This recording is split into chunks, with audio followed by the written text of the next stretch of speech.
Canada is concerned. The effort Moscow is making to upgrade its Arctic bases is massive. There is a pressing need to modernize Canada's NORAD capabilities. NORAD has existed since the Cold War.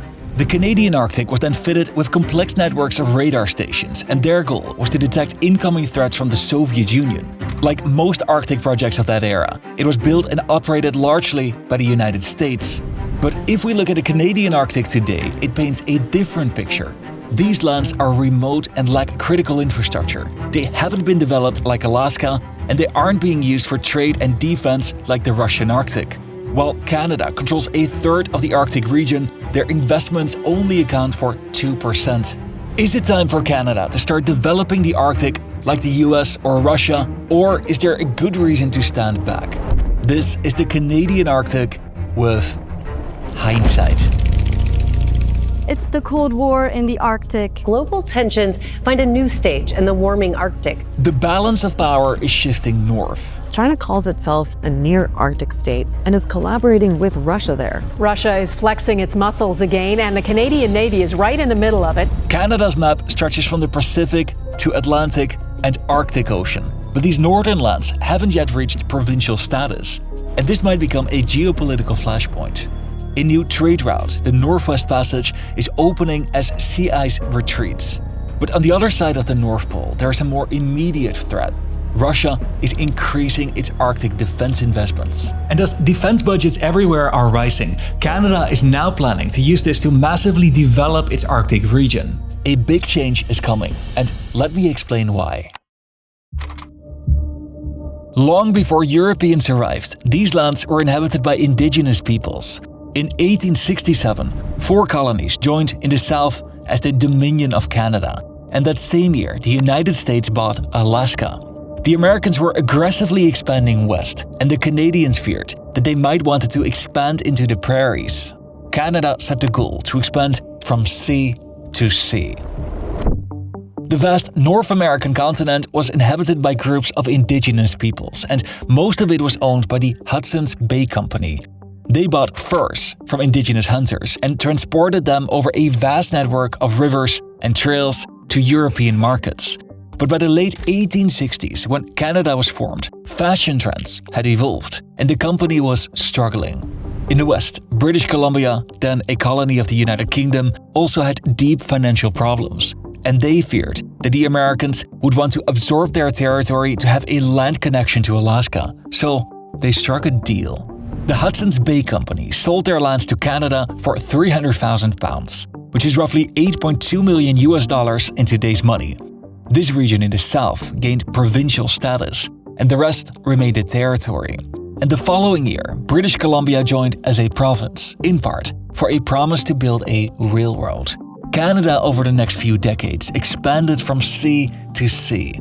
The British transferred the Arctic archipelago, and down south, they continued carving out new provinces out of their acquired territory. The Klondike Gold Rush led to the creation of the Yukon, and a surge of immigration led to Alberta and Saskatchewan. It wasn't until 1949, with the inclusion of Newfoundland, that they truly had expanded from coast to coast, with Canadian provinces. But the northernmost regions were still largely undeveloped and were Canadian territories. This is where we started to see a major change between Canada and the United States. Washington aggressively funded the development of Alaska, its Arctic territory, and immigrants flocked to the region in search of quick riches. Their population increased substantially over the years, and particularly after World War II. But Canada didn't pursue such policies. They didn't encourage population growth. They didn't build supportive infrastructure or military facilities. The indigenous communities that lived here were still largely ignored from a policy standpoint. But that is changing. The Canadian Arctic consists of 3 territories, the Northwest Territories and Nunavut, and they're extremely sparsely populated. Nunavut alone covers almost 2 million square kilometers, yet only 40,000 people live here. 85% are indigenous, the highest percentage of the 3. In the Northwest Territories, indigenous people make up about half of the population, and in Yukon, little over 20%. and life here is tough. The cost of living is one of the highest in Nunavut. Cost of food has increased for us this year by about 50%. Canada is currently living through an extreme affordability crisis. Prices are rising incredibly fast, while wages aren't keeping up. But it's even worse in the Arctic. People in the north rely more and more on store-bought food, which can raise prices considerably. Most consumer goods here are imported by air, and this isolation makes everything expensive. Since 2000, consumer prices have risen between 40 and 60% on average. But there are very few opportunities here to compensate higher prices with higher wages. Many jobs here depend on seasonal mining activities, on federal funding, or government jobs. But there is something in the air. I already told you that the early mission of Canada was to expand from sea to sea, and that has now become their official motto. But there's another sea up there. The Arctic Ocean, for most of the year, is covered with ice, but that is decreasing. The maximum extent of sea ice has been trending down for decades, and this opens these waters for shipping. The number of ships in the region has increased by 37% over the last decade or so. And once these waters are safe enough for consistent container traffic, it would change global supply chains. This is something that has already been substantially covered in other YouTube videos, and this is the idea. A ship that is traveling from Asia to Europe would no longer have to go through the Panama Canal, and this would help them save thousands of miles of travel and hundreds of thousands of dollars on fuel. Canada could charge a transit fee, and this could help support local communities. But there is a more immediate upside to retreating ice: tourism. It has become commonplace for major cruise liners to offer trips to the Canadian Arctic. The region is an ecological wonderland, with a strong cultural heritage, and it's pristine. All these places have been visited by cruise ships between 2014 and 2019. This could evolve into a major segment of the economy, providing jobs for local communities. The number of cruise ships has more than doubled since the 1990s, and the number of pleasure yachts has increased by a factor of 40. Tourism can play a part in the development of this region, but currently it's still a niche sector. In 2024, the vast archipelago was only visited by 87 cruise ships. The vast majority of ships are fishing vessels, which is another segment of the economy that is now opening. Less sea ice means less treacherous waters and a longer window of opportunity to fish. There are also believed to be some natural resources, especially in this bay, between Canada and Greenland. But none of this matters if Canada's sovereignty isn't recognized. The Polar Sea, a ship from the U.S. Coast Guard, will start winding its way through the Northwest Passage on Thursday. The trouble is the Americans haven't asked for our permission, and they say they don't have to because the passage is an international waterway. In 1985, a U.S. Coast Guard vessel transited the Northwest Passage without requesting permission from Canada. Canada responded by drawing straight baselines around the archipelago, which in simple terms means that it declared these waters as internal waters, where foreign countries need Canada's permission to sail. But that's not recognized by everyone. China's icebreaker, the Shuilong or Snow Dragon, has arrived in the North Pacific Ocean. China made its position clear. They consider these international waters, where they believe all countries are free to pass. The position of the United States has remained unchanged. The US fears that if they accept Canada's claim that these are internal waters, that it would set a precedent for other countries to do the same. Iran could argue that the Strait of Hormuz is an internal waterway. China could say that the South China Sea are internal waters. They defend the broader principle of freedom of navigation, also in the Canadian Arctic. It doesn't help Canada's case, though, that the Arctic region is so desolate. This is the Arctic population by country. Most people live in Russia, followed by the US, and second to last, Canada.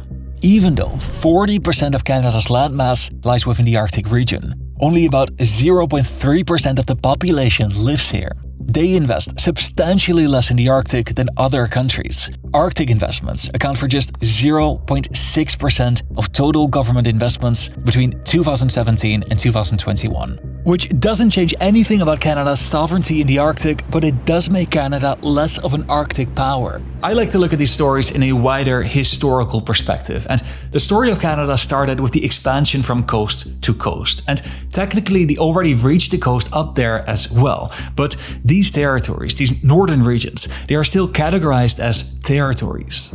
They are sparsely populated. they lack critical infrastructure and diversified economies. More than 2,000 kilometers away from Ukraine, Russia's war is having a major impact. The alliance is holding its largest military exercise in the Arctic since the Cold War. Ukraine was a turning point. The Arctic Council was suspended, and Canada and the US announced multi-billion-dollar deals. Canada is investing $4.9 billion over the next 6 years to modernize our continental defenses. NORAD is unique. It is the only military command structure in the world that is shared by 2 countries. The commander is a US 4-star general and the deputy commander a Canadian 3-star general. They watch for incoming aircrafts or missile threats. Most of them are approaching through the Arctic. Since 2022, they announced major deals amounting to billions and sometimes tens of billions of dollars to invest in modernizing these systems. This happened before, during the Cold War, and this led to very brief, localized economic growth, but it didn't translate into prosperity on the ground. Many American companies were contracted, and many radar stations were staffed by Americans or Canadians from southern regions.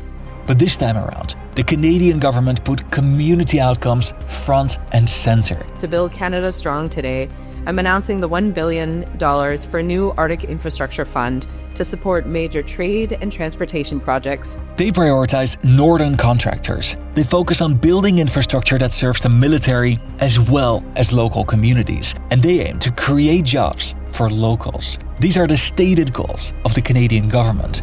This is their central philosophy this time around, to use defense spending to help develop the Arctic region in some way similar to what the United States has done in Alaska. And while everything I've said so far about the relative low level of investment of Canada in its Arctic regions is true, there's another side to this story. In 1999, Canada separated the Northwest Territories to create Nunavut. The goal was to give Inuit people greater self-governance over their traditional lands, and this was the largest land claims agreement in world history.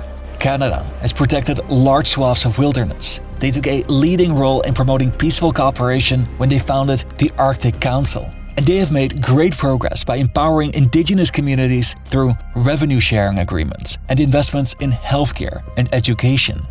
I am rooting for them.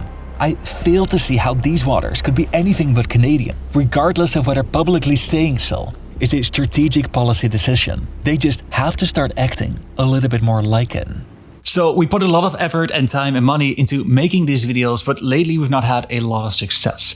We've had quite a number of videos that underperformed, and that's also one of the reasons why I'm not working with sponsors that much as I did in the past. And I can see from the analytics that most of you that are watching this video are not subscribed to the channel.